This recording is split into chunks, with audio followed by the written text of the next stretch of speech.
Mistletoe can be deadly if you eat it. But a kiss can be even deadlier if you mean it. Hey, welcome back to ScreenCrush. I'm Ryan. Batman Returns is one of the boldest, bravest, and most underrated films of the Batman cinematic universe. It doesn't get enough credit for taking risks and pushing the envelope regarding superhero films, even though it garnered significant major backlash at the time. Some parents contend that Batman Returns, which is rated PG-13, is actually being marketed for younger children. Yet, after a basic middle-of-the-road Phase 4 from Marvel, I can't help but think, The so-called normal guys who always let you down. Sickos never scare me. At least they're committed. And Tim Burton is anything but normal. So suit up, because I'm going to explain why Batman Returns is the most underrated superhero movie of all time. You didn't invite me, so I crashed! When the film was released on June 16, 1992, it became the third highest grossing film of the year, even with all the McDonald / parents' complaints of it being too dark and too depressing and too adult. Why, whatever do you mean, McDonald's? Do you mean a movie that opens with parents attempting to murder their newborn isn't kid-friendly? The one thing this film is, though, is a solid Christmas movie. All you diehards of Christmas movie fans better have my back on this one. Now, I don't just say this because Christmas is in almost every single frame of the movie, but honestly, I could. There's a massive Christmas tree in the center of town, Christmas shopping, gift giving, Christmas songs, Christmas parties, mistletoe, and Merry Christmas exchanges. Merry Christmas, Mr. Wayne. Boy, that's a lot of Christmas. True, Doug, but what really makes this a Christmas movie more than anything else is that the holiday season and its themes play a vital role in the plot. From the opening on, Penguin being dumped via Moses style on Christmas Eve, to Bruce and Selina coping with seasonal depression, to a Scrooge archetype in Christopher Walken. You're fired. Humbug. So, if it's been a while since you've seen Batman Returns, here is a quick recap. It takes place a few years after the movie Batman '89. Gotham is overrun by a creepy clown gang that answers to Danny DeVito's The Penguin. Like happy feet, never drop your head. Alright, no, not at all. This penguin was abandoned by his rich parents because he's deformed and he actually speaks to real penguins. He makes friends with / blackmails the evil CEO Max Shrek, played by Christopher Walken, and then Walken kills his secretary Selina Kyle. She's resurrected by cats and has a total personality change. And Shrek's department.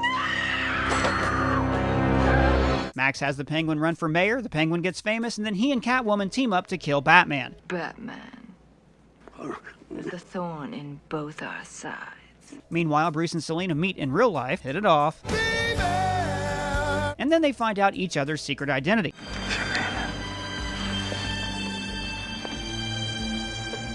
Penguin kidnaps a bunch of kids and Christopher Walken. Batman rescues the kids, Penguin dies, and Selina is ready to get her revenge on Walken, but Bruce pleads with her. Let's just take him to the police. We're the same. So with her last breath, Selina does kill Max Shrek, and there's a tease that she might have survived after all. It's a weird, twisted, messed up Batman adventure that they would never make today, and that is what makes it awesome. Christmas is embedded within the script. Many holiday films focus on the uplifting energy of Christmas. Batman Returns shows the flip side of that coin. What can happen to people if they don't have parents, a lover, or a home during the holidays? Oswald blames societal norms for his discrimination and abandonment during what's supposed to be the most wonderful time of the year. Therefore, he plots and plans to burn down the system during Christmas as a poetic justice power play. These are the names of the firstborn sons of Gotham, and like me, a terrible fate waits for them. Selina also starts a catfight with the patriarchy regarding what's expected of her during the holiday season. She comes home from a subpar job to an apartment filled with cats and an answering machine reminding her that she lives a pathetic existence according to commercialism and her mother. Once discussed, just why you insist on languishing in Gotham City as some lowly secretary.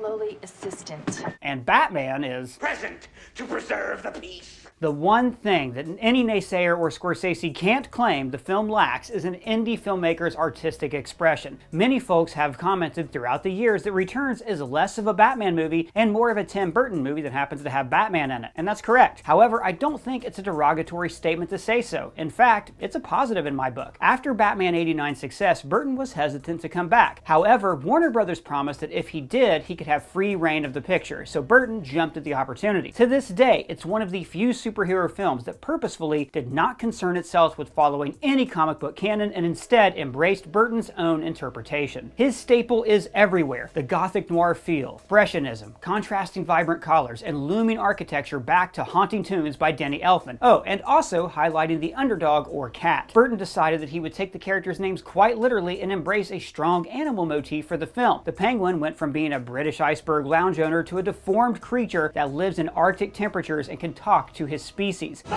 liberation of Gotham has begun!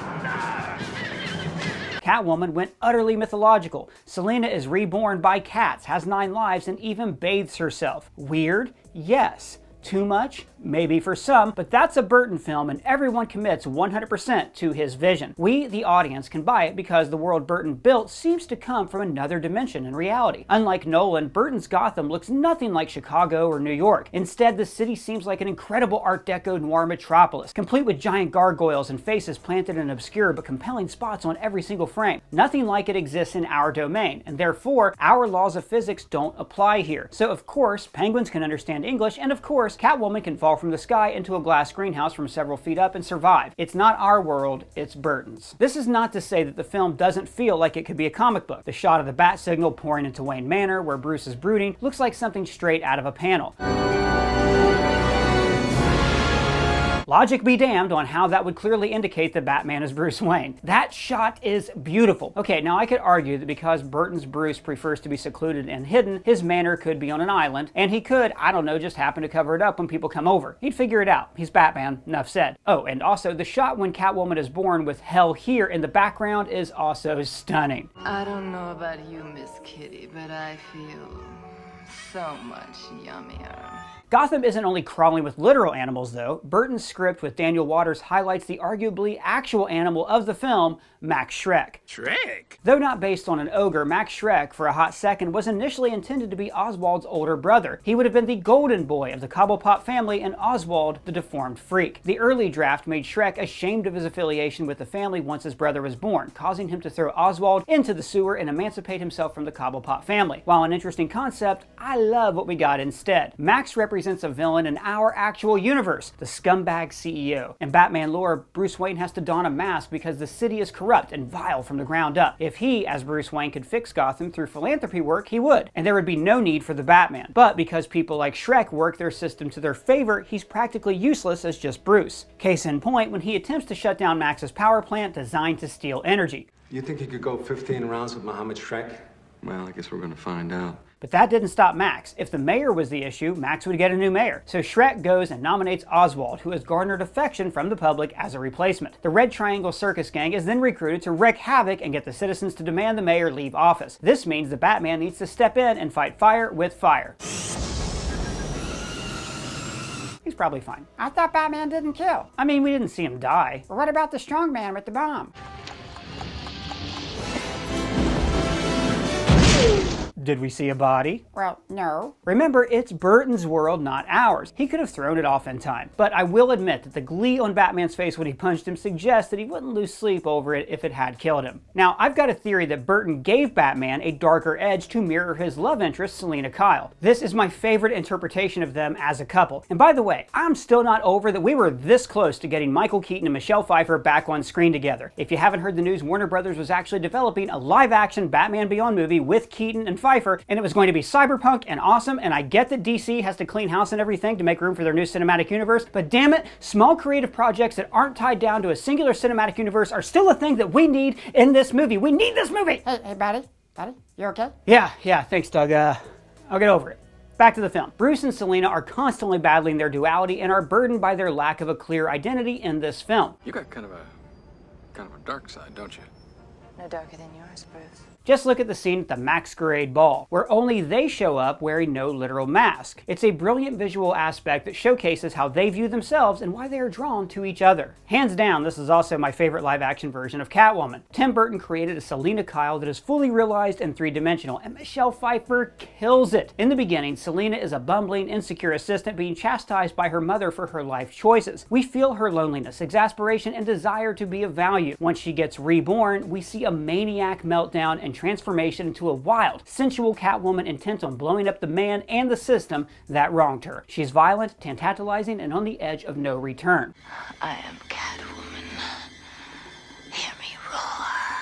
Once Bruce Wayne steps into the picture, a camaraderie is built between the two, which leads to an attraction. As a viewer, I understand why they would work well together and why it falls apart. Bruce recognizes something in himself looking at Selina's rage at Max Shrek, but in the end, he wants to take her and himself out of the darkness that they've both been living in. Let's just take him to the police. Then we can go home. Together.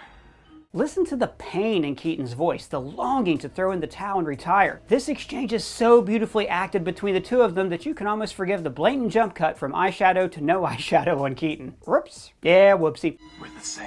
Imperfections aside, the scene closes out their arc when she can't let go of her revenge and fries Max and herself. Poor Bruce will, for now, have to wander the streets of Gotham all alone. Look, Batman Returns is not a perfect film, nor is it even the best Batman film, but it is one of the most in-depth, character-driven films out of the whole batch. The sets are spellbinding, the tone is specific to its creator, and the themes are relatable, especially around the holiday season. I recommend it if you haven't added Batman Returns to your Christmas watch list. But hey, that's just what I think. What are your thoughts on the film? Do you agree that Batman Returns deserves to be in everybody's Christmas watch list? Let me know in the comments below, or you can @ me on Twitter. And if it's your first time here, please subscribe and smash the bell for alerts. For ScreenCrush, I'm Ryan Airy.